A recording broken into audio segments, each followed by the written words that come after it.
দর্শক, নিউজ 24 এর নিয়মিত আয়োজন নিউজরুম সংলাপে আপনাদের সবাইকে আমন্ত্রণ জানাচ্ছি। আমি শিপন হালদার। আপনারা জানেন এই অনুষ্ঠানের দিনে উল্লেখযোগ্য ঘটনার বা সংবাদের বিশ্লেষণ করে থাকি আমরা, এবং আলোচনার জন্য আজকে তিনজন অতিথি আছেন। আলোচনায় যাওয়ার আগে আপনাদের সঙ্গে পরিচয় করে দিতে চাই। আমার পাশে রয়েছেন রাজনৈতিক বিশ্লেষক আশরাফ কায়সার, তার ঠিক পরে রয়েছেন সিনিয়র সাংবাদিক আব্দুল জলিল ভুইয়া, এবং আমার সর্বডানে রয়েছেন কুষ্টিয়া ইসলামী বিশ্ববিদ্যালয়ের উপাচার্য জনাব ডক্টর রাশিদ আসকারী। আপনাদের তিনজনকেই স্বাগত জানাচ্ছি আজকের আলোচনায়। দর্শক, আলোচনা শুরু করব, তবে নিউজ 24 এর শিরোনাম দেখে আসব।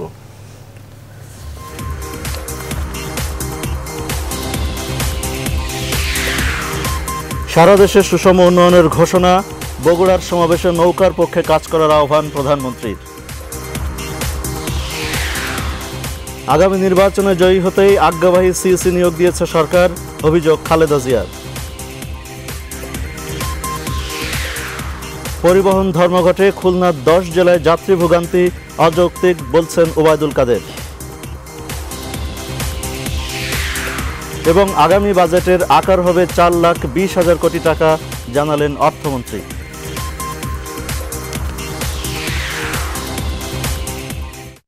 দর্শক, নিউজ 24 এর শিরোনামগুলো দেখলাম, এবার অন্যান্য টেলিভিশনের শিরোনাম দেখব।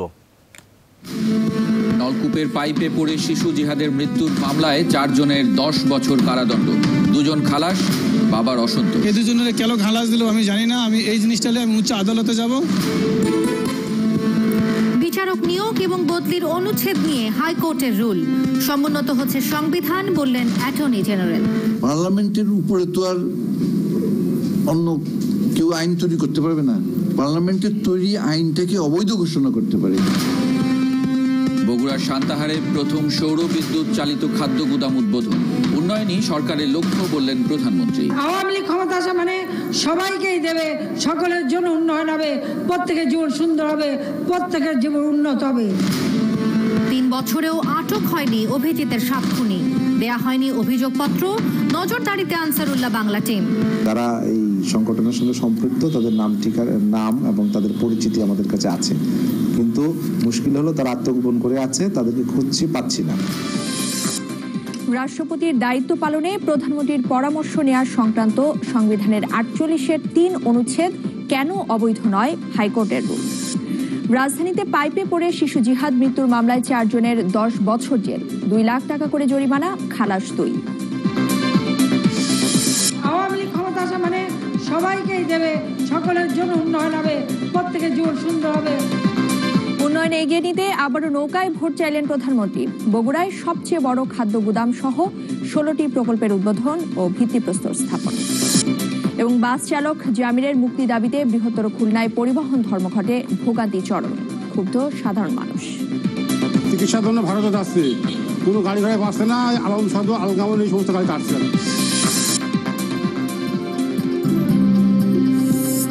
অব্যাহত উন্নয়নের জন্য নৌকায় ভোট চাইলেন শেখ হাসিনা। পাইপে পড়ে শিশু জিহাদের মৃত্যু মামলা, 4 জনের 10 বছরের সাজা। আদালতে বদরুলের সামনেই দৃষ্টান্তমূলক শাস্তি দাবি খাদিজার। কারো গায়ে হাত তুলেননি ওবায়দুল কাদের, শাসন করেছেন।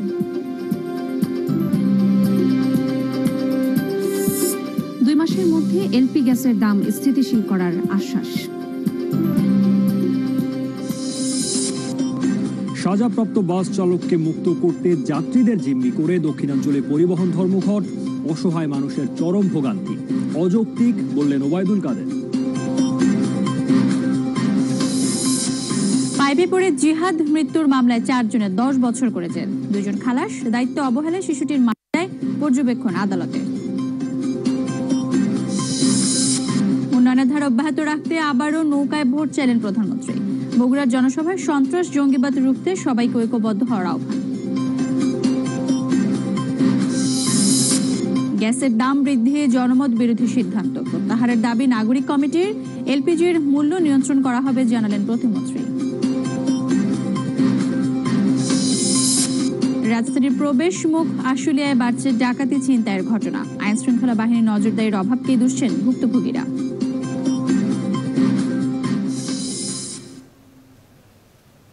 দর্শক, নিউজ 24-এর শিরোনামগুলো দেখার পর আমরা বেশ কয়েকটি টেলিভিশনের শিরোনাম দেখলাম। মোটামুটি সবগুলো টেলিভিশনে আপনারা দেখেছেন প্রধানমন্ত্রীর বগুড়ায় যে সমাবেশ করেছেন এবং সে সমাবেশে উনি বক্তব্য রেখেছেন, সেটিকেই প্রধান শিরোনাম করা হয়েছে।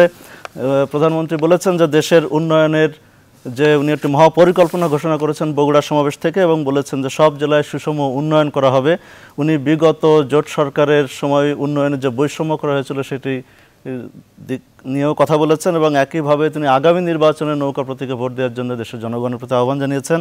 আমাদের সহকর্মী বগুড়ায় গিয়েছিলেন প্রধানমন্ত্রীর সমাবেশ কভার করতে, তিনি ফিরে প্রতিবেদনটি তৈরি করেছেন তানজির মেহেদি। প্রতিবেদনটি দেখে আমরা আলোচনা শুরু করব। সরকার প্রধান হিসেবে প্রথমবারের মতো সান্তাহারে এলেন প্রধানমন্ত্রী শেখ হাসিনা। উৎসবমুখর পরিবেশ বিরাজ করছিল গোটা এলাকা জুড়ে। সান্তাহার স্টেডিয়াম পরিণত হয় জনারণ্যে। বগুড়া নওগাঁ থেকে নয়, জনসভায় যোগ দেন আশেপাশের বেশ কটি জেলার মানুষ।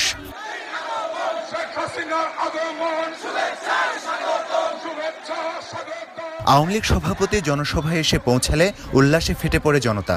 স্লোগানে মুখর থাকে গোটা প্রাঙ্গণ। এ সময় 9টি উন্নয়ন প্রকল্পের উদ্বোধন ও 7টি প্রকল্পের ভিত স্থাপন করেন তিনি। প্রধানমন্ত্রী শেখ হাসিনা তার ভাষণে সরকারের নানা উন্নয়ন পরিকল্পনা তুলে ধরেন। বিএনপি জামায়াতের শাসনামলের চিত্র সামনে এনে প্রধানমন্ত্রী বলেন, ব্যবসা করতে নয়, জনগণের সেবা তার সরকারের লক্ষ্য। বিএনপি জামাত জোট ক্ষমতা আসে শুধু নিজেরা খাবে, নিজেরা নেবে, নিজেরা পড়বে, নিজেরা বিলাসিতা করবে, বিলাস বাসনে গা ভরাবে। আমার জীবনের এই একটাই লক্ষ্য যে বাংলাদেশের প্রত্যেকটা মানুষ পেট ভরে ভাত পাবে, রোগের চিকিৎসা পাবে, ছেলে মেয়ে শিক্ষা পাবে, উন্নত জীবন পাবে। প্রধানমন্ত্রী বলেন, তার দল সুষম উন্নয়নে বিশ্বাসী। বগুড়া, নওগাঁ, জয়পুরহাট থেকে শুরু করে সমস্ত জায়গায় যে খাদ্য উৎপাদন হবে, উদ্বৃত্ত খাদ্য 2 থেকে 3 বছর ওখানে ভালো থাকবে, সেই ব্যবস্থা করেই এই অঞ্চলের মানুষ যাতে সুন্দরভাবে বাঁচতে পারে তার ব্যবস্থা আমরা করেছি। সরকার বলছে উন্নয়নের মহাসড়কে দুর্বার গতিতে এগিয়ে চলেছে বাংলাদেশ। তাই উন্নয়নকে শহরে আটকে না রেখে গ্রামীণ জনপদে ছড়িয়ে দেওয়ার লক্ষ্যে কাজ করছে সরকার। কেননা গ্রামীণ অর্থনীতির ভিত মজবুত করার মধ্য দিয়ে দেশকে কাঙ্ক্ষিত লক্ষ্যে নিয়ে যাওয়া সম্ভব বলে মনে করেন প্রধানমন্ত্রী শেখ হাসিনা। এর আগে সান্তাহারে দেশের সবচেয়ে বড় খাদ্য গুদামের উদ্বোধন করেন প্রধানমন্ত্রী, যার ধারণ ক্ষমতা 25,000 টন। সৌরচালিত এই গুদামটি মূলত চাল মজুদের কাজে ব্যবহার করা হবে। সাইলো চত্বরে আমের চারা রোপণ শেষে গুদামটি ঘুরে দেখেন প্রধানমন্ত্রী। তানজির মেহেদি, নিউজ 24, সান্তাহার, বগুড়া। দর্শক, সহকর্মী তানজির মেহেদির প্রতিবেদনটি দেখছিলাম। আমরা এবার আলোচনা শুরু করব। শুরুতেই ডক্টর রাশিদ আসকারী, আপনাকে দিয়ে আজকের আলোচনা শুরু করতে চাই। প্রধানমন্ত্রী বগুড়া সমাবেশে বলেছেন যে বিগত জোট সরকারের আমলে উন্নয়ন নিয়ে একটি বৈষম্য হয়েছিল এবং বর্তমান সরকার উন্নয়নের বৈষম্য করতে চায় না, সব জেলাতে একটি সুষম উন্নয়ন নিশ্চিত করতে চায়। সেই লক্ষ্যেই বর্তমান সরকার কাজ করছে এবং আগামী দিনে জনগণের সমর্থন যাতে নৌকা প্রতীকের উপরে থাকে সে আহ্বানও তিনি জানিয়েছেন। সব মিলিয়ে প্রধানমন্ত্রীর যে উন্নয়ন বৈষম্যের বিষয়টিকে মাথায় নিয়ে আসবো। প্রধানমন্ত্রী কথাটি বলেছেন, আপনার দৃষ্টিকোণ থেকে কথাটি কতটুকু যুক্তিযুক্ত মনে হয়? হ্যাঁ, আমার মনে হয় যে যুক্তিযুক্ত কথাটি, কারণ আমাদেরকে প্রধানমন্ত্রী যে বলেছেন যে উন্নয়নের ধারাবাহিকতা রেখেছেন, পরপর 2টো টার্ম আমরা বিশ্লেষণ করতে হবে। যে এর আগের টার্মেও জননেত্রী শেখ হাসিনা প্রধানমন্ত্রী ছিলেন এবং এই বর্তমান টার্মে প্রধানমন্ত্রী আছেন। এই সময়টুকুর সঙ্গে বাংলাদেশের স্বাধীনতা যুদ্ধের পর থেকে যতগুলো সরকার এসেছে, যদি একটা আমরা তুল্যমূল্য বিচার করি, তাহলে আমরা নিঃসন্দেহে দেখব যে প্রধানমন্ত্রীর কথা অক্ষরে অক্ষরে সত্য। এবং এই জিনিসগুলো কি বলবো আমি, এই জিনিসগুলো বর্তমান সরকার জননেত্রী শেখ হাসিনার নেতৃত্বে একটা মানে মেথডিক্যালি এগিয়ে যাচ্ছে এবং সিস্টেমেটিক্যালি এগিয়ে যাচ্ছে। একটা উদাহরণ আমি দিই, এই যে ভিশন 2021, ভিশন 2041 বা এই যে আমাদের সাস্টেইনেবল ডেভেলপমেন্ট গোলের দিকে যাচ্ছি আমরা মিলেনিয়াম ডেভেলপমেন্ট গোল থেকে, এগুলো কিন্তু খুব মেথডিক্যাল। এগুলো এর আগে ছিল না। এর আগে কিন্তু স্পোরাডিক্যালি ডেভেলপমেন্টগুলো হতো। এর আগে দেখেছি যে ডেভেলপমেন্ট হয়েছে, সরকাররা হয়তো চেষ্টা করেছে, যে সরকারি ক্ষমতা আসুন না কেন ওনারা চেষ্টা করবেন, কিন্তু যে মেথডিক্যালি টেকনিক্যালি আমাদের অর্থনৈতিক অবস্থার সঙ্গে আমাদের যে সীমিত সাধ্যের সঙ্গে অসীম স্বাদের সমন্বয় সাধন করা এবং সিস্টেমেটিক্যালি এগিয়ে যাওয়া, এইটা এই সরকারের প্রধান বৈশিষ্ট্য। এই যে রূপকল্পগুলো দেখবেন যে রূপকল্পগুলোর প্রধান গোলস, তারপরে স্ট্র্যাটেজিক প্ল্যানস, এই স্ট্র্যাটেজিক প্ল্যানে বর্তমান সরকারের যেটা সবচাইতে প্রশংসনীয় দিক আমি মনে করি যে আমাদের শুধু যেমন ঢাকা রাজধানী, শুধু মুখের উপরে যদি একটা রক্তের ছটা আসে তাহলে কিন্তু সেটাকে উন্নয়ন বলা যাবে না। প্রত্যন্ত অঞ্চলে প্রতিটি জেলায় এই যে আমাদের সান্তাহারে যাওয়ার অর্থটা কি? সান্তাহারে যাওয়ার অর্থটা হচ্ছে যে এই জায়গাগুলোতে আমরা দেখব যে আমাদের বর্তমান প্রধানমন্ত্রী কিন্তু সান্তাহারে এর আগে যাননি। উনি নিশ্চয়ই চাইবেন যে আগামী নির্বাচনের আগে বাংলাদেশের প্রত্যেকটি প্রত্যন্ত অঞ্চলে যাতে এই বার্তা পৌঁছে যায়, এই মেসেজ পৌঁছে যায় যে বর্তমান সরকার একটা সমন্বিত উন্নতি চায়। একটা বিশেষ বিশেষ জায়গার উন্নতি, চট্টগ্রামের উন্নতি, ঢাকার উন্নতি কিংবা রাজশাহীর উন্নতি তো আছেই, তার চাইতে আমাদের 64টা জেলার এবং সকল উপজেলার প্রত্যন্ত অঞ্চলে উন্নতি এবং সেখানে আইসিটি পৌঁছে দেওয়া, সেবা পৌঁছে দেওয়া, এটা আমার মনে হয় যে আছে, তারা করছে এবং তার প্রমাণ অনেকগুলো তারা রেখেছে। সুতরাং সেই জায়গা থেকে জননেত্রী শেখ হাসিনা এই দাবি জনগণের কাছে করতেই পারেন যে তার সরকারকে উন্নতির ধারাবাহিকতা দেওয়ার জন্য, বিশেষ করে সাস্টেইনেবল ডেভেলপমেন্ট গোলের যে চ্যালেঞ্জ সেটা মোকাবেলার জন্য তার আমার মনে হয় যে সামনে ক্ষমতায় আসার প্রয়োজন রয়েছে। আপনি একটি বিষয় বলছিলেন যে পরপর 2 বার তিনি প্রধানমন্ত্রী হয়েছেন, একটু উন্নয়নের ধারাবাহিকতা চলছে, কিন্তু 5 জানুয়ারি নির্বাচনটি কতটুকু যুক্তিযুক্ত, গ্রহণযোগ্য সেটি নিয়ে কিন্তু বিএনপির পক্ষ থেকে বেশ কয়েক দফায় বলা হয়েছে, যেহেতু বিএনপি নির্বাচনে অংশ নেয়নি। এবং বর্তমান নির্বাচন কমিশন নিয়ে বিএনপি চেয়ারপারসন খালেদা জিয়া আজকে কিন্তু কথা বলেছেন এবং উনি বলেছেন যে বর্তমান নির্বাচন কমিশনার এবং কমিশন বর্তমান সরকারের আজ্ঞাবহী এবং আগামী নির্বাচনে আবারও জয়লাভ করার জন্য এই কমিশনকে নিয়োগ দেওয়া হয়েছে। এই অভিযোগটিকে আপনি কি বলবেন? এটা অভিযোগ তো এখন উনি ওনার স্ট্যান্ড পয়েন্ট থেকে বলেছেন, এটা কেন জনগণ আমরা কি বেগম খালেদা জিয়ার বক্তব্যটি দেখে আসতে পারি? হ্যাঁ, শিওর। দর্শক, আমরা বিএনপি চেয়ারপারসন বেগম খালেদা জিয়ার বক্তব্যটি দেখব এখন। কিন্তু আগামী দিনের ইলেকশনের কি পরিকল্পনা সেটা তারা করে রেখেছে, কিভাবে তারা বিজয়ী সেটাও করে রেখেছে, যার জন্য বসেছে তাদের আজ্ঞাবাহক এই প্রধান নির্বাচন কমিশনার। প্রধান নির্বাচন কমিশনারের যা কিছু আছে আপনারা সব জানেন, খবরের কাগজে পড়েছেন। তিনি কোনোভাবেই একজন যোগ্য বা নিরপেক্ষ ব্যক্তি নন। তিনি একজন বিতর্কিত ব্যক্তি। যেখানে অনেকে দিয়েছিল নিরপেক্ষ ব্যক্তির নাম, সেই নিরপেক্ষ কোনো ব্যক্তির নাম না নিয়ে একজন বিতর্কিত ব্যক্তিকে প্রধান নির্বাচন কমিশনের করার উদ্দেশ্যটাই আওয়ামী লীগের প্রকাশ হয়ে গেছে। তো গ্যাসের দাম বাড়াচ্ছে, ওইদিকে কিন্তু গ্যাসের কোনো উন্নতি হচ্ছে না। গ্যাসের প্রেশার এত কম যে কোনো দিন রান্না করাই মুশকিল হয়ে যায়। বিএনপি চেয়ারপারসন বেগম খালেদা জিয়া কিন্তু বলছিলেন যে বিতর্কিত ব্যক্তিকে প্রধান নির্বাচন কমিশনার করা হয়েছে। এটি যেমন সরকারের দিকে একটি সমালোচনার তীর উনি ছুড়ে দিয়েছেন, অন্যদিকে কিন্তু গ্যাসের মূল্য বৃদ্ধির বিষয়টি আপনি জানেন যে 2 দফা দাম বাড়ানো হয়েছে, একটি মার্চে এবং জুনে, এবং চুলা প্রতি 300 টাকা করে, একটি বড় ধরনের একটি ধাক্কা জনগণের উপর। সেটি নিয়েও কিন্তু বিএনপি চেয়ারপারসন সরকারের সমালোচনা করেছেন। 3টে বিষয়ের উপর আপনি আলোকপাত করলেন। আমরা যদি ধরি যে 14 সালের যে 5ই জানুয়ারির নির্বাচন, সেটা কিন্তু একটা ডক্ট্রিন অফ নেসেসিটি। এটা নিয়ে যদি বেগম খালেদা জিয়া এটা নিয়ে যদি প্রশ্ন তোলেন, তাহলে ওই নির্বাচন যে আমাদের প্রত্যাশিতভাবে যে হয়নি, তাতে কিন্তু তার অবদানও কম নয়। তার দলকে নির্দেশ দেওয়া হয়েছিল যে নির্বাচনে তো অংশগ্রহণ করবেই না এবং অন্য লোক যাতে স্বাভাবিক সুন্দর সুষ্ঠুভাবে নির্বাচন কেন্দ্রে না যেতে পারে সেই জন্য প্রবল বাধার সৃষ্টি করা হয়েছে। সুতরাং এই দায় কিন্তু বিরোধী দল হিসেবে তখনকার উনিও অস্বীকার করতে পারেন। বরঞ্চ ওইখানে যদি এই রকমের ডক্ট্রিন অফ নেসেসিটি অনুযায়ী সাংবিধানিক ধারাবাহিকতা ওই নির্বাচনটি না হতো, তাহলে কিন্তু অন্য জায়গায় ক্ষমতা চলে যেতে পারত। সুতরাং ওই নির্বাচনটিকে হওয়াকে সম্পূর্ণ ইতিবাচকভাবেই দেখতে হবে। তারপরে দ্বিতীয় কথা হচ্ছে যে ইসি নির্বাচন, এখন একজন লোক নিরপেক্ষ কি না সেটা কি আগেই আমাদের বলার সময় এসেছে কি না? কারণ আমরা এই সার্চ কমিটি এবং যে প্রক্রিয়ায় আমাদের বর্তমানে ইসি নির্বাচিত হলো, প্রক্রিয়া কিন্তু জনসমর্থিত এবং বিভিন্ন স্টেক হোল্ডার্সকে এইখানে আমাদের ইনভলভ করা হয়েছে, এনগেজ করা হয়েছে এবং মহামান্য রাষ্ট্রপতি কিন্তু স্কোপ দিয়েছেন। তারপরে অনেক পরীক্ষা নিরীক্ষা করার পর একটা ইসি নির্বাচন করা হয়েছে এবং তাদের কার্যকারিতা, তাদের উপযোগিতা না দেখে চট করে একটা ঢালাও মন্তব্য করার ভেতরেও আমার মনে হয় যে কতটুকু রাজনৈতিক শিষ্টাচার জড়িয়ে আছে সেটাও খতিয়ে দেখবার বিষয় আছে। আর গ্যাসের দাম গভর্নমেন্টের ইকোনমিক পলিসিস সরকারের ভাষ্য আমাদের দেখতে হবে। সরকার তো বললেন যে এটা সমন্বিত করা হবে কিছুদিন পরে, কারণ গ্যাসের যে আমাদের যে প্রকিউরমেন্ট পলিসি, আমাদের গভীর সমুদ্রে আমাদের কোনো নেই, কি বলে টার্মিনাল নেই, এবং গ্যাসের আমাদের গ্যাস এখানে প্রকিউর করতে কিন্তু অন্য জেলার চাইতে অন্য দেশের চাইতে আমাদের বেশি এখানে ইনভেস্টমেন্ট পড়ছে আর কি। সুতরাং আপাতত হয়তো একটা কারণে বাড়ানো হয়েছে, কিন্তু সরকার আশ্বস্ত করেছেন যে এটা একটা খুব শীঘ্রই তারা একটা সমন্বিত করবেন আর কি। ধন্যবাদ আপনাকে। সেইগুলোকে আমার মনে হয় যে এইভাবে অত বাড়িয়ে। ধন্যবাদ আপনাকে। আব্দুল জলিল ভাইয়া, প্রধানমন্ত্রীর বক্তব্য নিয়ে একটু সংক্ষিপ্তভাবে আপনার কাছ থেকে মূল্যায়ন জানতে চাই। ধন্যবাদ।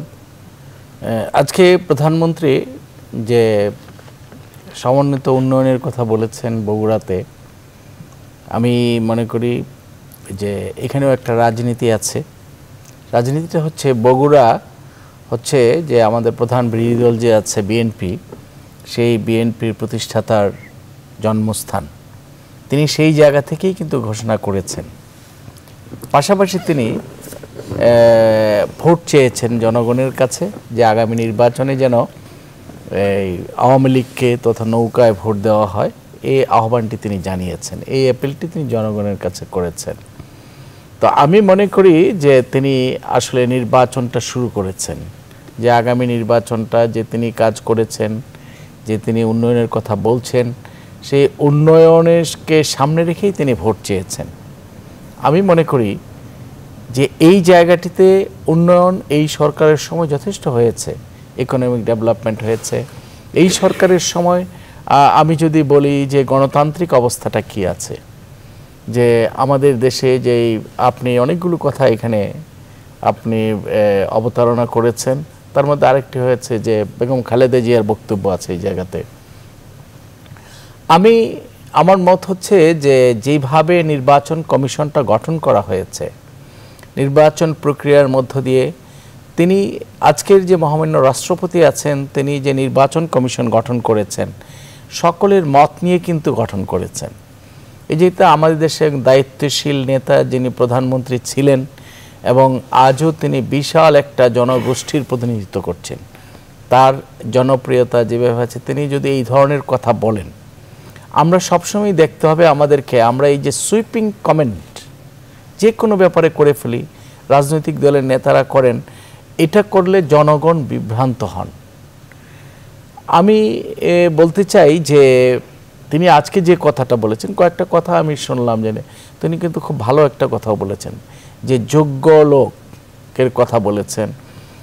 এখন নির্বাচন হলে পরে বোঝা যাবে যে যোগ্য কি অযোগ্য। তার আগে যদি এই কতগুলি শব্দ যদি নির্বাচন কমিশন সম্পর্কে ব্যবহার করা হয় নেগেটিভ অর্থে, তাহলে এই কমিশনের পক্ষেও কিন্তু নিরপেক্ষভাবে কাজ করাটা খুব কঠিন হয়ে পড়বে। কারণ যে কোনো কাজেই যদি সন্দেহ করে তাহলে তো হবে না। আর প্রধান নির্বাচন কমিশনারের ব্যাপারে হ্যাঁ, বিএনপির একটা মত আছে, সেই সময় তিনি ওএসডি ছিলেন এবং সেই সময় তিনি চাকরিচ্যুত হয়েছিলেন। তিনি কোনো রাজনৈতিক কারণে হয়ে গেছিলেন কিনা আমার জানা নেই। তারপরে তিনি কিন্তু আবার আদালতের মাধ্যমে তিনি কিন্তু তার চাকরিটা ফিরে পেয়েছিলেন। এখন তার সরকারের সময় একজন লোককে কিভাবে আপনার ভিক্টিমাইজিত করে থাকতে পারে, এটা ব্যক্তিগত হতে পারে। একজন আমলা আমাদের দেশের তখনকার সময়ে তাকে যখন নাকি আপনার চাকরিচ্যুত করা হয়, সেই সময়ে আমাদের দেশে আমলারা অত রাজনীতির সাথে ইনভলভ ছিলেন বলে আমি মনে করি না।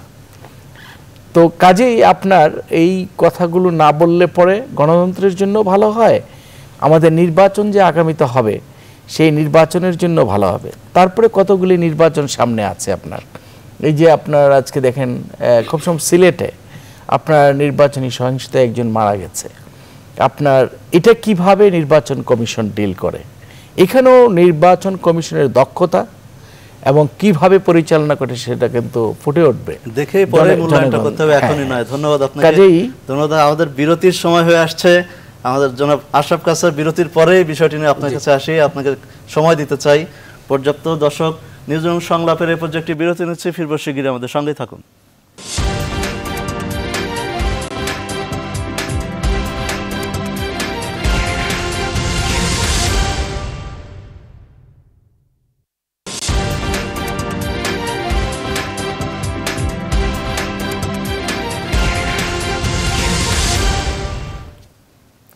দর্শক আবারও স্বাগত জানাচ্ছি নিউজরুম সংলাপে। আপনারা জানেন আজকে তিনজন অতিথি আমাদের সঙ্গে যোগ দিয়েছেন, ডক্টর রাশিদ আসকারী, আব্দুল জলিল ভুঁইয়া এবং আশরাফ কায়সার।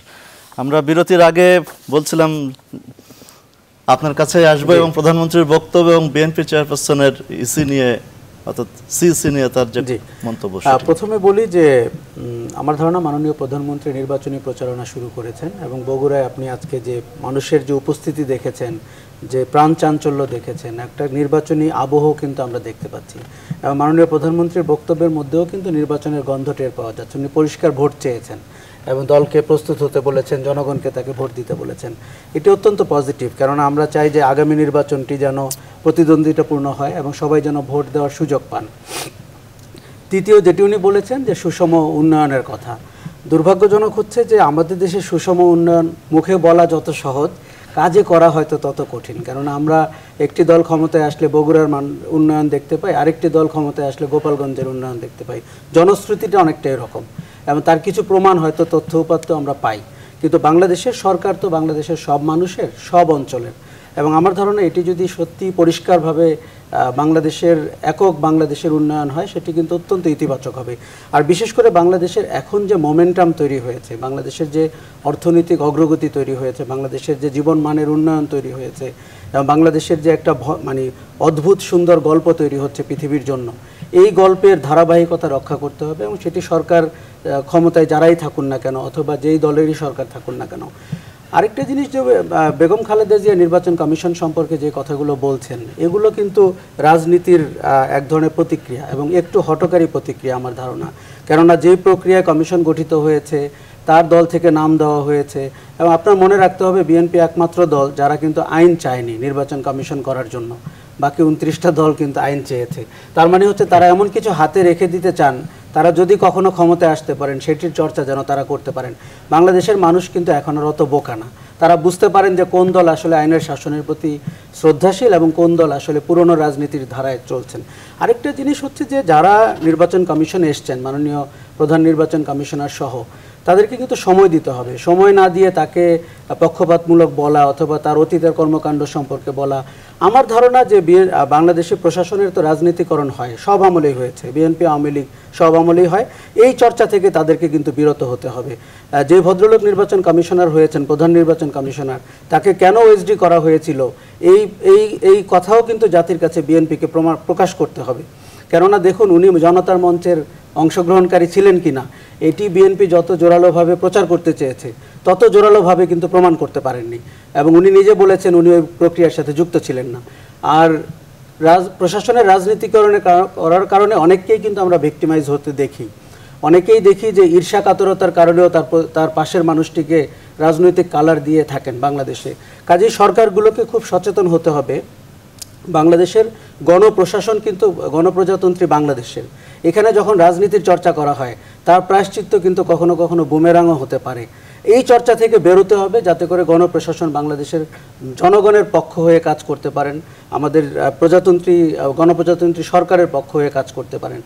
নির্বাচন কমিশনারদের ব্যাপারে আরেকটা কথা, যে আগেও আমরা সার্চ কমিটি করে নির্বাচন কমিশন গঠন করেছিলাম অত্যন্ত উৎসাহ উদ্দীপনার সাথে। তাদের 5 বছরের কার্যক্রম কিন্তু বেশ নিন্দার ছিল এবং তাদের মেরুদণ্ড খোঁজাখুঁজি নিয়ে টকশোতে অনেক আলোচনা হয়েছে। তাদেরকে সঠিক সময়ে আমরা সঠিক সিদ্ধান্ত গ্রহণ করতে দেখিনি, অথচ তাদের কিন্তু পেশাদারি দক্ষতা ছিল। তারা অতীতে যে কর্মকাণ্ড করেছেন, যে কাজের সাথে যুক্ত ছিলেন, সেখানে দারুণ সুনামের সাথে ছিলেন। কিন্তু নির্বাচন কমিশনের দায়িত্বটি অত্যন্ত গুরু দায়িত্ব এবং এতে ভারসাম্য রক্ষা করে চলা, যাতে করে সরকারের চাপ এবং রক্তচক্ষুকে উপেক্ষা করা যায়, বিরোধী দলের অহেতুক চাপের মুখেও যেন শক্ত থাকা যায়। এইরকম একটি গুরুদায়িত্ব পালনের জন্য যে ব্যক্তিত্ব সম্পন্ন মানুষ আমাদের দরকার এবং তাদের যে সাহস দরকার এবং সময়ের সাহস, সময়ে দেখানোর যে একটি অভ্যাস তাদের দরকার, আমরা আশা করছি এই নির্বাচন কমিশন সেটি দেখাতে পারবেন এবং তার জন্য তার বাংলাদেশের নির্বাচন কমিশনের যে সাংবিধানিক ক্ষমতা, আপনি বিশ্বাস করেন এই অঞ্চলের কোনো নির্বাচন কমিশনের এরকম সাংবিধানিক ক্ষমতা নেই, কিন্তু দুর্ভাগ্যজনক হচ্ছে খুব কম নির্বাচন কমিশনকেই আমরা ওই ক্ষমতা প্রয়োগ করতে দেখেছি। আমরা সেই আশাবাদী, আমরা আশা করছি যে তারা এই অহেতুক কোনো চাপের মুখে না থেকে তাদের জন্য একটা তাৎপর্যমূলক একটা চৌকস নির্বাচন কমিশনার হয়ে উঠতে পারেন, কমিশন হয়ে উঠতে পারেন। আমরা সেই সময়ের অপেক্ষা। ধন্যবাদ। আমরা একটি বিষয়ে পরিবর্তন আনতে চাই। দর্শক, আপনারা জানেন যে সড়ক দুর্ঘটনায় নিহত তারেক মাসুদ এবং মিশুক মনির হত্যা মামলায় যে বাস চালক জামির হোসেনকে যাবজ্জীবন কারাদণ্ড দেওয়ার প্রতিবাদে খুলনা বিভাগের 10 জেলায় পরিবহন ধর্মঘট চলছে এবং সেখানে চরম ভোগান্তির শিকার হচ্ছেন যাত্রীরা এবং চালকদের পক্ষ থেকে বা পরিবহন শ্রমিকদের পক্ষ থেকে বলা হচ্ছে যে তাকে যে যাবজ্জীবন কারাদণ্ড দেওয়া হয়েছে সেটি তুলে না নিলে তারা এই ধর্মঘট অব্যাহত রাখবে। অন্যদিকে আমরা দেখছি সড়ক পরিবহন ও সেতু মন্ত্রী ওবায়দুল কাদের বলছেন যে পরিবহন শ্রমিকদের এই দাবি সম্পূর্ণ অযৌক্তিক। সহকর্মী সালেহ জহুর চৌধুরী একটি প্রতিবেদন তৈরি করেছেন, আমরা দেখে আলোচনা শুরু করব। চুয়াডাঙ্গা ডিলাক্স পরিবহনের বাস চালক জামির হোসেনের যাবজ্জীবন কারাদণ্ডের প্রতিবাদ এবং তার নিঃশর্ত মুক্তির দাবিতে রোববার সকাল 6টা থেকে অনির্দিষ্টকালের জন্য ধর্মঘটের ডাক দেয় খুলনা বিভাগীয় সড়ক পরিবহন শ্রমিক ফেডারেশন। খুলনায় খালিশপুরে পদ্মা মেঘনা যমুনা তেল পাম্প থেকে জ্বালানি তেল সরবরাহ বন্ধ রয়েছে। এতে ক্ষতির মুখে পড়েছেন ব্যবসায়ীরা। ধর্মঘটের কারণে মংলা বন্দর থেকে পণ্য সরবরাহ বন্ধ। দোকান দিয়ে এইভাবে থাকলে জনগণের ক্ষতি হবে, আমরা যানবাহন চলতে পারবো না, যাওয়ার কোনো পথ না পেয়ে এখন এই ডবল টাকা দিয়ে যাচ্ছে। ঘন্টার পর ঘন্টা এখানে দাঁড়ায় আসছি, যাওয়ার কোনো ব্যবস্থা নেই। দণ্ডপ্রাপ্ত বাস চালক জামির হোসেনের সাজা মওকুফ না হওয়া পর্যন্ত আন্দোলন অব্যাহত রাখার কথা জানিয়েছেন শ্রমিক নেতারা।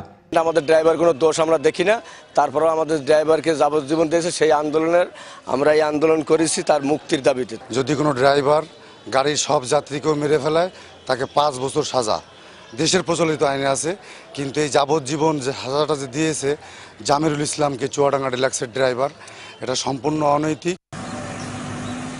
একই চিত্র বেনাপোলে। দুদেশের মধ্যে আমদানি রপ্তানি চালু থাকলেও বন্দরে পণ্য ওঠা নামার কাজ বন্ধ। বিপাকে ভারত থেকে আসা যাত্রীরা। এদিকে খুলনা বিভাগের পরিবহন ধর্মঘট অযৌক্তিক বলে মন্তব্য করেছেন সড়ক পরিবহন ও সেতুমন্ত্রী ওবায়দুল কাদের। রোববার সকালে জাতীয় ঈদগাহের সামনে বিআরটি এর মোবাইল কোর্ট পরিদর্শন শেষে তিনি এ মন্তব্য করেন। এর রায়কে অমান্য করা উচিত নয়।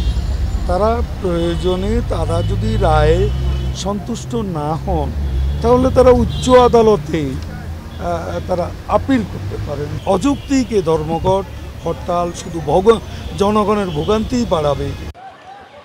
দ্রুত পরিবহন ধর্মঘট তুলে নেয়ার দাবি জানিয়েছেন ভুক্তভোগীরা। সালেহ জহুর চৌধুরী, নিউজ 24। দর্শক, সহকর্মী সালেহ জহুর চৌধুরীর প্রতিবেদনটি দেখছিলাম। ডক্টর রাশিদ আসকারি, আপনাকে দিয়ে এবারের এই পর্যায়েরও আলোচনা শুরু করব।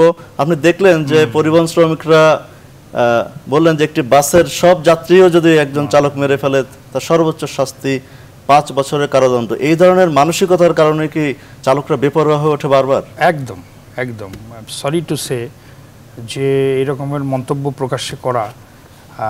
তবে একটা জিনিস বলতে চাই আমি, যে এই যে casualty by accident, it's a global concern. আপনি মনে হয় জেনে থাকবেন যে 2011 সাল থেকে পরবর্তীতে এটা ইউএন একটা উদ্যোগ নিয়েছিল যে সারা পৃথিবীতে বিভিন্ন দেশ সেখানে স্বাক্ষরও করেছে, বাংলাদেশও স্বাক্ষর করেছে, যে ব্যাপকভাবে অ্যাক্সিডেন্টের যে ক্যাজুয়ালিটি তার মাত্রা কমাতে হবে। কিন্তু এই মাত্রা কমানোর চেষ্টা আমরা করেছি নিশ্চয়ই, আমরা তো নিজেদের জীবন শেষ করতে চাই না, কিন্তু দুর্ভাগ্যজনক হলেও সত্য যে এই মাত্রা কিন্তু বেড়ে গেছে, বাংলাদেশেও বেড়ে গেছে এবং রিসেন্টলি এই ব্যাপকতাটা প্রবলভাবে বেড়ে যাচ্ছে। তো এই রকমের যে দায়িত্ব জ্ঞানহীন যে মন্তব্য, যে একজন যদি ড্রাইভার বাসের সমস্ত লোককেও হত্যা করে ফেলে তাহলে 5 বছরের বেশি তাকে দেয়া যাবে না। তো এটা কি আইনের প্রতি অশ্রদ্ধা? এবং আমার মনে হয় যে এই রকমের দায়িত্বজ্ঞানহীন যে কথাবার্তা বা চিন্তা চেতনা, এটা থেকে আমাদের বেরিয়ে আসতে হবে। এখন হ্যাঁ, বোঝা যায় যে অ্যাক্সিডেন্টে যারা ড্রাইভার তারা যে একমাত্রই দায়ী তা নয়, এবং সেই জন্য আমার মনে হয় যে আইন প্রক্রিয়ায় তাদের জন্য কিন্তু অনেকটা শিথিলযোগ্য। এই যে রায়টি হয়েছে, রায়টিতে কিন্তু একটা লোয়ার কোর্ট যাবজ্জীবন দিয়েছে। তখন এইখানে কিন্তু সে খুব সহজেই এটাকে আপার কোর্টে যাওয়া যায়, অ্যাপিল করা যায়, কিন্তু সেই সুযোগ না দিয়ে এটা আমার মনে হয় যে আইনেরও এটা ভায়োলেশন। এবং তারপরে যে এইভাবে ধর্মঘট ডাকার পরে এখন আপনি একটা জিনিস লক্ষ্য করতে হবে যে আমরা যে একদিকে উন্নয়নের কথা বলছি মানে কি, উন্নয়ন যেভাবে আমাদের এগিয়ে যাচ্ছে, এখন একটা বুমিং ইকোনমি পৃথিবীর বুকে, সেইখানে যদি এইভাবে আমরা ধর্মঘট দিয়ে একটু আলোচনা না করে, ইভেন একদম কোনো রকমের কথাবার্তা আলোচনা ছাড়া ধর্মঘটে যাওয়া, সেটা কন্টিনিউ করা, আমার মনে হচ্ছে যে এই জিনিসগুলোর মধ্যে মানে খুব ভালো কিছু আমি দেখতে পাচ্ছি না। তো I urge upon the concern stakeholders, তাদেরকে আমি বলবো যে তাদের দায়িত্বশীলতা আসুক। আমরা ড্রাইভারদেরও দোষ দিতে চাই না, আমরা যারা অ্যাক্সিডেন্ট হচ্ছে তাদের আমরা চাই যে সবার শুভবুদ্ধির উদয় হোক এবং এই রকমের দায়িত্বজ্ঞানহীন কথাবার্তা না বলে বা কর্মকাণ্ড না বলে একটা ভালোর দিকে নিয়ে আসি। ধন্যবাদ আব্দুল জলিল ভূঁইয়া। আমি এই ধর্মঘটটা আমাদের মাননীয় মন্ত্রী বলেছেন অযৌক্তিক, আমি এটাকে অযৌক্তিক বলতে চাই না, এটা অন্যায়। দেশের আইনের প্রতি গায়ের জোরে আপনার বৃদ্ধাঙ্গুষ্টি প্রদর্শন করা এবং যে সমস্ত ড্রাইভাররা এই স্ট্রাইকের ডাক দিয়েছে, আমি সরকারের প্রতি আহ্বান জানাবো যে সরকার যেন এটাকে শক্ত হাতে দমন করে এবং এটাকে যদি দমন করা না যায় তাহলে পরে আপনি নিশ্চয়ই দেখেছেন কী ধরনের অধ্যত্বপূর্ণ আচরণ একজন ড্রাইভারের, যে বাসের সব যাত্রী মেরে ফেললো 5 বছর কারাদণ্ড, কোথায় পাইছে তারা এটা? আপনি দেখেছেন যে এই পুরান ঢাকাতে আপনার এক মেডিকেলের ছাত্রীকে একটা আপনার সিএনজিতে আসছিল, উঠায় দিয়ে বাস মেরে দিয়ে চলে গেছে। আপনি প্রতিদিন বাংলাদেশে প্রতিদিন 64 জন লোক মারা যায় আর কত লোক আহত হয়, তারা কি এই দেশের জমিদারি পেয়েছে? আমরা একটা পরিসংখ্যান জানাতে চাই আপনাকে, গত 16 দিনে 167 জন নিহত হয়েছে। আপনি চিন্তা করেন যে 167 জন একটা দেশের মানুষ মারা গেল, আর এই ধরনের অধ্যত্বপূর্ণ আচরণ। আমি সরকারকে বলবো এদেশের একজন নাগরিক হিসেবে তাদের শক্ত হাতে দমন করতে হবে। তারা যা ইচ্ছা তাই করতে পারে না এবং করতে দেওয়া যায় না। প্রথমে বলি যে আমাদের সড়ক দুর্ঘটনার পেছনে বাস চালকদের বেপরোয়া যান চলাচল এটা অন্যতম কারণ, এবং সেটি শুধুমাত্র তারেক মাসুদের মৃত্যুর সাথে যুক্ত না। প্রতিদিন আপনি দেখতে পাবেন, আপনি যদি মহাসড়কে নামেন, আপনি যদি আপনাদের স্টুডিওতে আসার সময় রাস্তায় ব্লক করে রেখেছে 2টি বাস, যে কারণে আমরা অনেকক্ষণ আটকে ছিলাম রাস্তায়। তারা পুরো রাস্তাটাকে নিজেদের জমিদারি মনে করেন এবং তাদের মধ্যে যে বেপরোয়া ভাব, তাদের শ্রমিক ইউনিয়ন এবং তাদের সরকারের কোনো ব্যক্তিবর্গের সাথে যোগাযোগ ইত্যাদি মিলিয়ে তারা বাংলাদেশের জনগোষ্ঠীর একটা বেপরোয়া চেহারা প্রদর্শন করেন। এবং আমার ধারণা আপনি যদি বাস চালকদেরকে নিয়ন্ত্রণ করতে পারেন, শৃঙ্খলার মধ্যে আনতে পারেন, সেটি যেভাবেই সম্ভব বাংলাদেশের ট্রাফিক সমস্যার এবং বাংলাদেশের সড়ক দুর্ঘটনার হার অনেক কমে যাবে। এখন যেই রায়টি হয়েছে সেই রায়টি কিন্তু মানে এখন তারা যেই প্রতিক্রিয়া দেখাচ্ছেন এটি হচ্ছে আইন নিজের হাতে তুলে নেওয়ার মতো, এবং যেভাবে মানুষকে জিম্মি করে বাংলাদেশের গুরুত্বপূর্ণ বাণিজ্যিক পোর্টকে অচল করে তাদের সরকারের উচিত একদম দ্রুত গতিতে সেটিকে দমন করা এবং সেটি যেই পথে হওয়া সম্ভব। কেননা এটি যদি আপনি বাড়তে দেন এবং এটি যদি কোনো কারণে আপনি মনে করে থাকেন যে শ্রমিকদের মাঝে ভোট রয়েছে, শ্রমিকদেরকে আপনার কখনো কখনো অচল করতে হলে কাজে লাগে ইত্যাদি ক্যালকুলেশন করলে কিন্তু এটি আত্মঘাতী হবে। এবং এটি যদি আপনি এখনই দেখুন তাদের মধ্যে কী ধরনের ভুল ধারণা রয়েছে যে কী অপরাধে কী ধরনের শাস্তি। বাংলাদেশের সংবিধান নিশ্চয়ই বাস চালকের জন্য, বাংলাদেশের দণ্ডবিধি নিশ্চয়ই বাস চালকের জন্য এক আর অন্য সেটি কিন্তু না। কিন্তু এই ধরনের ধারণা নিয়ে তারা এই পেশায় রয়েছেন, তার মানে হচ্ছে আপনার আমার জীবন প্রতিদিন তার এই বেপরোয়া আচরণের মুখে রয়েছে এবং এটি অন্যায় এবং এটি অত্যন্ত অগ্রহণযোগ্য এবং এটিকে ইমিডিয়েটলি দমন করতে হবে এবং সেটি যেই প্রক্রিয়া হোক। আপনি একটা জিনিস আমি এখানে অ্যাড করতে চাই, সেটা হলো দেখেন রায়টা যে দিয়েছে যদি আমরা পর্যালোচনা করি, গাড়িটা আনফিট, লাইসেন্সটা হলো ভুয়া, আপনার যে ড্রাইভার চালাচ্ছে সেই ড্রাইভার প্রশিক্ষণ প্রাপ্ত নয়, আপনার হাইওয়ে চালাচ্ছে। আমি তো এটাকে আমরা কোন দেশে বসবাস করছি, আমরা কোথায় বসবাস করছি? সরকার এই যে মানুষের আজকে কষ্ট হচ্ছে, মানুষকে আমি এই বাংলাদেশের মানুষকে আহ্বান জানাবো একটু কষ্টে হলেও এই সমস্যার সমাধান ওয়ান্স ফর হওয়া উচিত। এই যে তাদের বেপরোয়া এবং র্যাকলেস ড্রাইভিং, আপনি আমাদের এই যে উনি বলেছেন যে কথাটি, আপনি দেখেন মেডিকেলের ছাত্রীটা মেরে ফেললো, আপনি কি এই যে রাস্তায় আপনি দেখবেন এক বাসের সাথে আরেক রাস্তা বন্ধ করে বসে আছে প্যাসেঞ্জারের জন্য, দেখার কেউ নাই, কেউ দেখছে না, পুলিশ ঘুষ খায়, আপনি কি করবেন? আপনি ড্রাইভার মনে করেন আমি রাজা।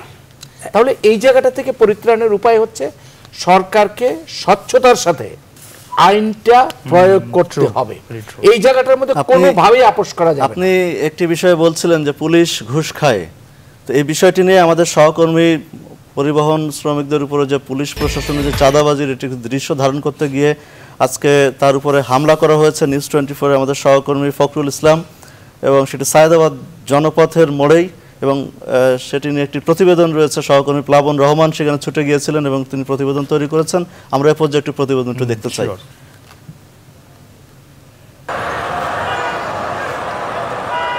সায়েদাবাদ জনপথের মোড়ে এভাবেই বাসের কাগজপত্র আটকিয়ে রীতিমতো চাঁদাবাজি করছেন পুলিশ সার্জেন্ট নবীর হোসেন ও কনস্টেবল পারভেজ। একটার পর একটা বাস আসে আর এভাবেই হেল্পারের কাছ থেকে টাকা নিয়ে মিলছিল তাদের মুক্তি। কিসের টাকা নিলেন ভাই? কিসের টাকা নিলেন? কিন্তু গোপন ক্যামেরায় ছবি ধরা পড়ায় বিষয়টি জিজ্ঞেস করতে নিউজ 24 সংবাদকর্মী ফখরুল ইসলামকে আটকিয়ে মারধর করে সার্জেন্ট নভির হোসেন ও কনস্টেবল পারভেজ। পুলিশ উনাকে মারতে মারতে কারা ধরে নিয়ে আসছে। হ্যাঁ মারছে, মারতে দেখছি।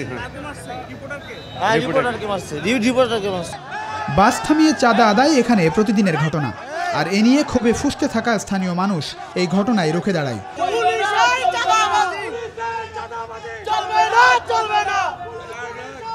তাদের প্রতিবাদের মুখে পালিয়ে যায় সার্জেন্ট নভির হোসেন ও কনস্টেবল পারভেজ।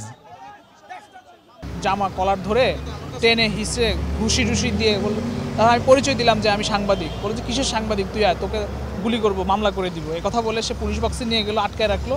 তখন কোনোভাবেই সে আমাকে ধাক্কা দিচ্ছিল, ঘুষি দিচ্ছিল, বিভিন্নভাবে লাঞ্ছিত করছিল।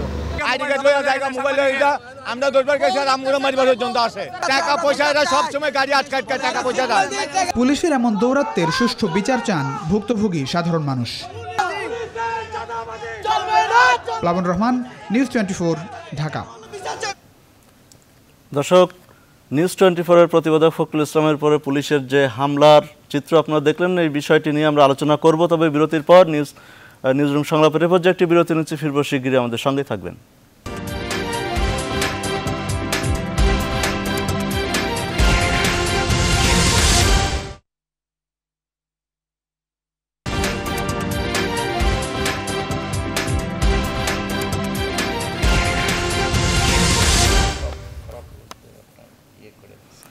দর্শক, নিউজরুম সংলাপে আবারও আমন্ত্রণ জানাচ্ছি। আপনারা জানেন আজকে আলোচনার জন্য 3 জন অতিথি স্টুডিওতে আছেন, ডক্টর রাশিদ আসকারী, আব্দুল জলিল ভুইয়া এবং আশরাফ কায়সার। আমরা বিরতির আগে যেমনটি বলছিলাম, আমরা নিউজ 24-এর প্রতিবেদক ফখরুল ইসলামের উপরে পুলিশি হামলার যে চিত্র দেখলাম, এবং আমরা কিন্তু একটি জিনিস ডক্টর রাশিদ আসকারী দেখলাম যে সাধারণ মানুষ কিন্তু স্বতঃস্ফূর্তভাবে এই অন্যায়ের প্রতিবাদ করতে এগিয়ে এসেছে, যার কারণে হয়তো বা সে রেহাই পেয়েছে। তারপরেও তাকে পুলিশ বক্সে নিয়ে আটকে রাখা হয়েছে, বিভিন্নভাবে লাঞ্ছিত করা হয়েছে। এই ধরনের ঘটনা শুধু একটি বিষয়ে তো সায়দাবাদের চিত্র আমরা দেখতে পেয়েছি, এটা কিন্তু রাজধানীর বিভিন্ন জায়গার চিত্র।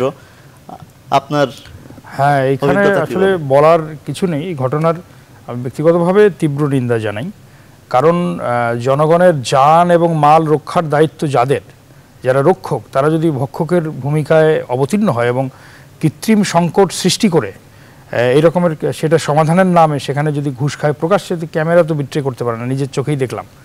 তবে আমরা আশ্বস্ত হতে চাই যে এটি হয়তো কিছু ঘুষখোর পুলিশ কর্মকর্তা, সার্বিক চিত্র আমরা বিশ্বাস করতে চাই যে ভালো। তবে এই জাতীয় ঘটনা অ্যাড্রেস করে এমনই দৃষ্টান্তমূলক শাস্তির ব্যবস্থা করা উচিত, যাতে করে এটা শিখে যেন দ্রুত এটা ছড়িয়ে পড়ে এবং অন্যান্য পুলিশ কর্মকর্তারা ভালো হবার, পুলিশ যারা পার্সোনাল তারা ভালো হওয়ার সুযোগ পায়। তবে একটা আশার কথা বলি যে কয়েকদিন আগেই দেখলাম একজন ঊর্ধ্বতন পুলিশ অফিসার, উনি বলেছেন যে জনগণের প্রতিরোধের যদি আমার কোনো পুলিশ ঘুষ খায়, তাহলে জনগণ যেন সেখানে ভয়েস রেইজ করে এবং সেটা প্রতিহত করে। তো সেটার মনে হয় প্রভাবান্বিত হয়েছে, অনুপ্রাণিত হয়েছে জনগণ আইন হাতে তুলে নেবে সেটাও আমি বলতে চাই না, কিন্তু অন্যায়ভাবে যদি এরকম হয় তো সেটার প্রতিবাদ করার প্রয়োজন আমার মনে হয় আছে। তো এই ঘটনা আপনার কি মনে হয় যে পুলিশ প্রশাসনের যে বেতন কাঠামো এবং তার যে মানসিকতার পরিবর্তন না হওয়া এবং সব মিলিয়ে কি তাদের সরকারি যে সুযোগ সুবিধা দেওয়ার যে বিষয়টি বারবার গণমাধ্যমে উঠে আসে, আমরাও প্রকাশ করে থাকি, এটি কি কোনো কারণ হতে পারে, নাকি এটি শুধুই রাতারাতি কোটিপতি হয়ে যাওয়ার স্বপ্নের কারণেই এটি হচ্ছে? সেটি তো শুধু পুলিশ প্রশাসনের ক্ষেত্রেই নয়, আমরা জানি যে আমাদের দেশের যে বেতন কাঠামো এটা সম্প্রতি তো প্রায় দ্বিগুণ হয়েছে, তারপরও বেতন কাঠামো কিন্তু অন্যান্য দেশের তুলনায় কম। এইটা নিয়েই আমরা কিন্তু ভালো থাকতে পারি, ডাল ভাত খেয়ে ভালো থাকতে পারি। বিষয়টা হচ্ছে মানসিকতার। সুতরাং আমার বেতন কাঠামো কম, আমাকে যে কোনো মূল্যে সেটা করতে হবে, সেটাকে আমার মনে হয় যে নৈতিকভাবে সমর্থন করা যায় না। তো সেটা আমি বিষয়টাকে এইভাবে দেখতে চাই না, আমি একজন সংবাদকর্মী হিসেবে দেখতে চাই। এবং আমি যেহেতু মিডিয়া রাইটসের জন্য কাজ করি, মিডিয়া রাইটস অ্যাক্টিভিস্ট হিসেবে দেখতে চাই। আপনি দেখেছেন আমাদের একজন বন্ধুকে আজকে সায়দাবাদে যেভাবে তার উপরে চড়াও হলো, তার অন্যায়টা কি? তার অন্যায়টা হচ্ছে যে একজন পুলিশ, একটা ডিসিপ্লিন ফোর্সের লোক, যে আপনার লোকজনের কাছে চাঁদা আদায় করছে, বাসের হেল্পার মালিক ড্রাইভারের কাছ থেকে চাঁদা আদায় করছে এই লোকটা। এবং এটা আমি বিশ্বাস করতে চাই না যে শুধুমাত্র এটার সাথে এই লোকটাই জড়িত, তার সাথে এটা একটা চেইন অফ কমান্ড আছে যারা প্রত্যেকেই টাকা পায়। এটা রেওয়াজ আছে যে প্রত্যেকেই টাকা পায়, এই টাকাটা যে সে উঠাতো এটা সবাই পেত। আপনি সবচেয়ে চড়া হলো সাংবাদিকের উপরে। সাংবাদিকই আজকে ওয়াচডগের যে রোলটা প্লে করছে। আপনি কিছুদিন আগে দেখেছেন যে বাংলাদেশ প্রতিদিনের যে সাভার প্রতিনিধি আছে নাজমুল হুদা, তার বিরুদ্ধে আপনার প্যান্ট চুরির মামলা দিয়েছে। 8টা মামলার কথা আমরা শুনেছি যে সে কি করেছে, একজন পুলিশ অফিসার সেই জায়গাতে যে দুর্নীতি করত, মাস্তানি করত, তার বিরুদ্ধে সে যখন রুখে দাঁড়িয়েছে লিখেছে তখন তার বিরুদ্ধে এই ধরনের মামলাগুলো করেছে। আমি এই জায়গা থেকে বলতে চাই যে সাংবাদিক বন্ধুরা যাতে তার দায়িত্ব সঠিকভাবে পালন করতে পারে, আমরা এই সরকারের কাছে এই আহ্বান। আরেকটি কথা, আমাদের ভাইস চ্যান্সেলর সাহেব যে কথা বলেছেন একজন ঊর্ধ্বতন পুলিশ কর্মকর্তার কাছে, যে রেজিস্ট্যান্স ফ্রম দ্য পিপল, যে পিপল রেজিস্ট করবে, এটা কি ধরনের কথা হলো? এটা তো একজন officer can't say it like that. তো উনি কি করছেন উপরে থেকে? ওনাকে তো আসতে হবে তার ফোর্স কি করছে, তার দায়িত্ব তিনি ডিসিপ্লিন ফোর্স। এটা তো কোনো রাজনৈতিক সংগঠনও না, এটা তো আপনার কোনো এই ছাত্রদের সংগঠন না, এটা কোনো শ্রমিকদের সংগঠন না, এটা একটা ডিসিপ্লিন ফোর্স। আর যে কথাটি এসছে যে অর্থের জন্য যে আমাদের যে পে স্ট্রাকচার আছে, সেই পে স্ট্রাকচারের জন্য হচ্ছে, আমি এটা এখন আর মনে করি না। কারণ আমি এই পে স্ট্রাকচারের উপরেও পুলিশের পে স্ট্রাকচার কাজ করেছি। আমি দেখেছি তখন যে মনে করেন যে 1700 টাকা বেতন পেত, সব মিলিয়ে 1900 টাকা 600 টাকা, আমি দেখেছি তখন 650 700 টাকা বেতন পেত বা 900 টাকা বেতন পেত। আজকে কিন্তু পুলিশ প্রশাসন সেই ব্যবস্থাটি নাই। তারা অনেক সুযোগ সুবিধা পায়, তাদের আধুনিক ভেহিকেল এসছে, তারা সব কিছুই আধুনিক। এই সরকার কিন্তু বলতেই হবে যে এই সরকার পুলিশকে যে ধরনের সুযোগ সুবিধা দিয়েছে তাদের আরও বেশি এফিসিয়েন্ট হতে হবেই। এটা তাদের উপরে অনেক দায়িত্ব আছে। যেমন আমি একটা উদাহরণ হিসেবে বলতে চাই, আমি I am proud of the women, যে চাঁদপুরের যে এসপি আছে মহিলা, এই সরকার অনেকগুলো কাজ করেছে, কিন্তু এর মধ্যে এই ধরনের করাপশন, কলোনিয়াল কায়দায় মানুষের উপরে আক্রমণ, এটা তো কোনো পুলিশ ফোর্সের কাজ হতে পারে না। এটা আমরা আশা করছি যে সেই পুলিশের কাছে ট্রাফিক পুলিশ যে ঘুষ নিচ্ছিল তার বিরুদ্ধে অবশ্যই অ্যাকশন নেবে, এটা আমাদের বিশ্বাস। আজকে যে স্বরাষ্ট্রমন্ত্রী আছে, দীর্ঘদিন আমরা একসাথে কাজ করেছি প্রেস কাউন্সিলের মধ্যে, আমি আশা করি সেই দাবি নিয়েও আমি বলতে পারি যে পুলিশ অফিসারের বিরুদ্ধে অ্যাকশন নিতেই হবে, এটা আমরা আশা করি। ধন্যবাদ জনাব আশরাফ কাসার।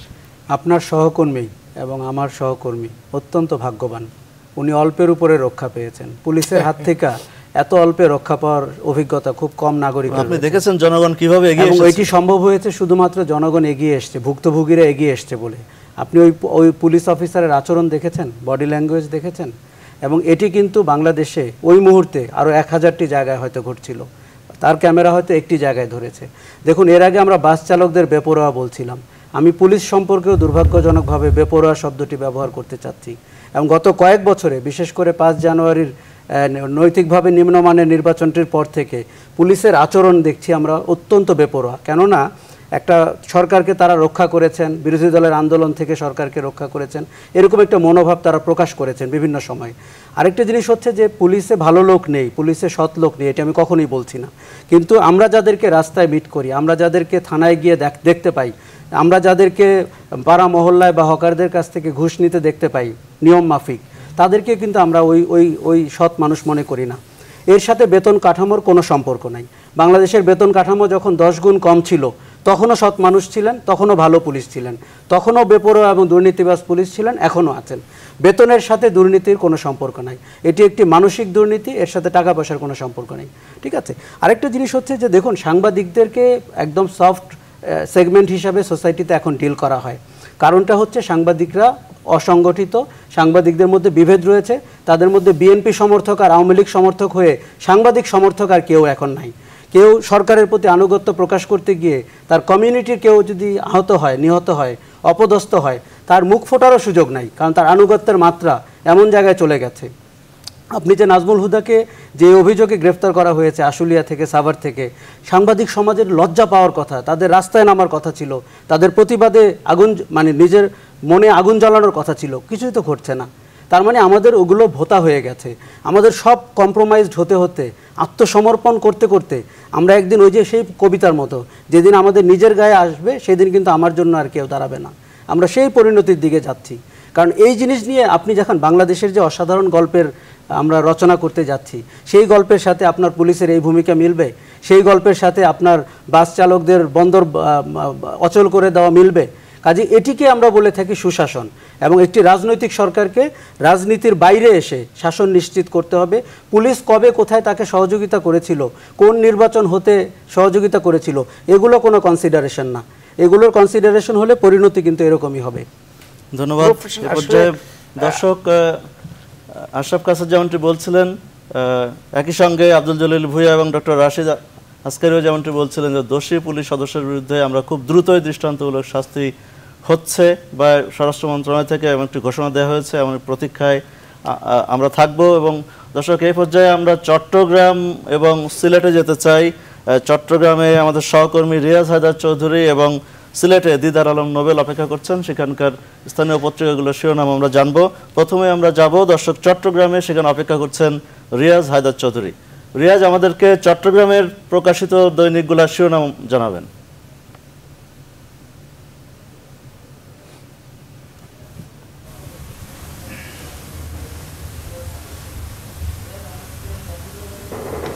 ধন্যবাদ শিপন। চট্টগ্রাম, আপনি জানেন যে প্রায় প্রত্যেক দিনই চট্টগ্রাম থাকে ঘটনাবহুল, তবে আজকে অনেকগুলো ঘটনা ছাপিয়ে, রাজনৈতিক উত্তাপ ছাপিয়ে কিংবা পুলিশের যে দুর্নীতি মাঠ পর্যায়ে যে অবস্থা, যেটি আপনারা এতক্ষণ আলোচনা করছিলেন, সেরকম চট্টগ্রামও বিচ্ছিন্ন কিছু ঘটনা ঘটেছে। সব কিছু ছাপিয়েই কিন্তু চট্টগ্রাম বরাবরই কাল যে পত্রিকা পাঠকদের হাতে যাবে সেই পত্রিকায় বিশেষ গুরুত্ব পাচ্ছে পুলিশ প্রশাসনের তৎপরতা। বিশেষ করে পুলিশের সাবেক এসপি বাবুল আক্তারের স্ত্রী মিতু হত্যাকাণ্ড নিয়ে চট্টগ্রামের প্রায় সবকটি কাগজে এই গুচ্ছ প্রতিবেদন থাকবে। কালকে একাধিক প্রতিবেদন, অনুসন্ধানী প্রতিবেদন থাকবে। আপনারা জানেন যে গেল বছরের 5 জুন যে হত্যাকাণ্ড ঘটেছে, বাবুল আক্তারের স্ত্রী মিতু আক্তারকে প্রকাশ্য হত্যা করা হয়েছে স্কুল পড়ুয়া তার শিশু শিক্ষার্থীকে নিয়ে স্কুলে যাবার পথে।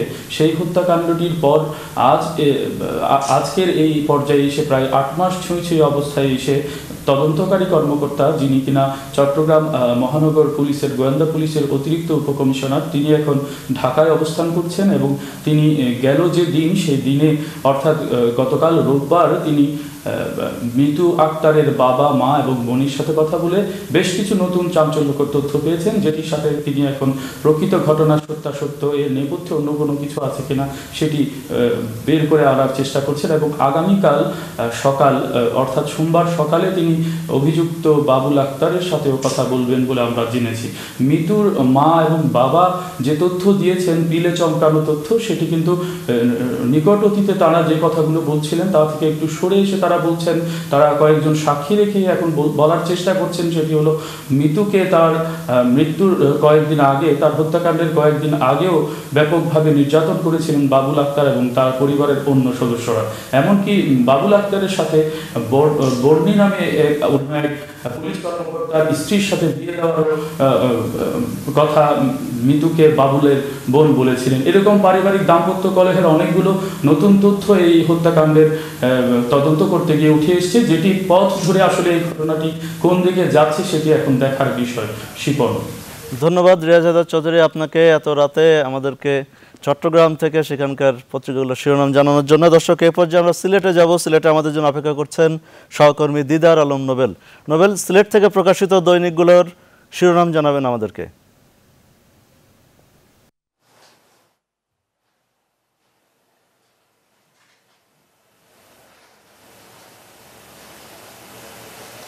ধন্যবাদ শিপন। আজকে সিলেট একটি ঘটনাবহুল দিন অতিবাহিত করেছি।